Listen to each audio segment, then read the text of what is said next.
So this video is going to be about the number one bane of my existence, dogmatism. And there is so much material for me to cover here that this is probably going to end up turning into a series. So what exactly is dogma? Well, first let's start by defining epistemology. Epistemology is the study of knowledge. It's a field of philosophy that worries with questions like what is knowledge, how do we obtain knowledge, how do we know what we know. There are a couple different schools of thought here. Dogma is one of those schools of thought. It is one way that people know things. Dogma is an established belief that is authoritative. It's not to be disputed or diverged from or doubted. It's a belief that vindicates itself with an appeal to authority. It's an arrogant assertion of opinions as truth. This is in stark contrast to skepticism, which didn't originate with Descartes, but it was definitely championed by Descartes.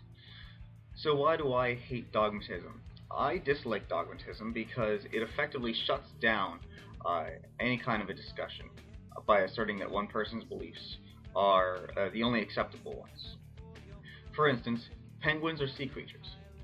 Now, whenever we challenge the notion, that's whenever we run into the dogmatic thought process.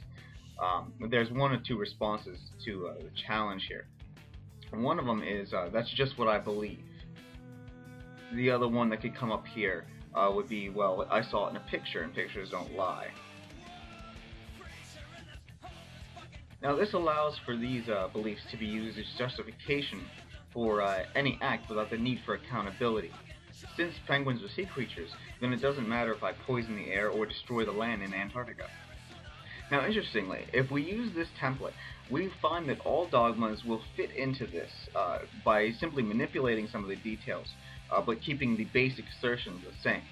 First there's a belief, then there is a justification, and then there is a action based on said belief. Now, dogma is one of those things that is pretty obvious as fallacious, and there are so many people who wouldn't buy into that it seems kind of outlandish that I would even do a video on this. So why exactly am I talking about this? Well, because we're all dogmatic, even if we don't intend to be. Even me, even you watching this video. It takes a lot of insight to see this, and it takes a lot of courage to admit this. And those dogmas can come down to just straight perception. For instance, Bertrand Russell, in his book Problems of Philosophy, talks about a table and how as you move about the room, the shape of the table changes, but you still get the idea that the table has an actual, for instance, rectangular shape. But the thing is that is an assumption that you make based in your head, because the actual perception of it is not rectangular. It changes every time that you move. So you try to find line between observation and dogma at this point. Another example of this would be the adage that what goes up must come down. Well, that's simply not so. The escape velocity for Earth is 11.2 kilometers a second. Now, since you can't really throw something at 11.2 kilometers a second, let's say that we put a rocket on the bottom of, say, a ball, and we shoot it up into space.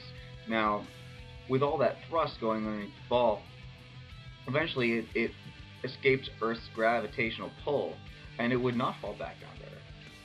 And to this, some would say, well, eventually it comes down somewhere. But the thing is that your frame of reference point that you're talking about is the Earth. So down is in fact the Earth. If it comes down on Mars, well, you're on Earth, so it's still away from Earth. It's still kind of up. And then if you start defining up and down in the same direction, well, then there goes basically all of physics out the window. That's why vectors are the first thing to be taught in physics. Now, thinking about dogmatism and doubt leads to two other topics kind of naturally. One question that comes out of this is, what are these beliefs that are held? And then the other question that comes out of this is, why do we hold those beliefs? So we're going to talk about dogmatism, and we're also going to talk about belief and about behavior.